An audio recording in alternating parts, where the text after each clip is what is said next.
You ask Tiger to solve. This deals with linear equations with one unknown. The final result is x equals 60. Let's solve it step by step. Simplify the expression. Simplify the arithmetic.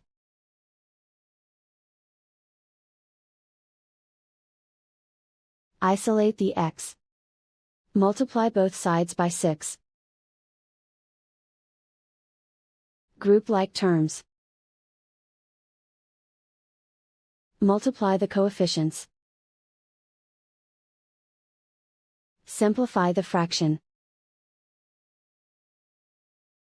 Simplify the arithmetic.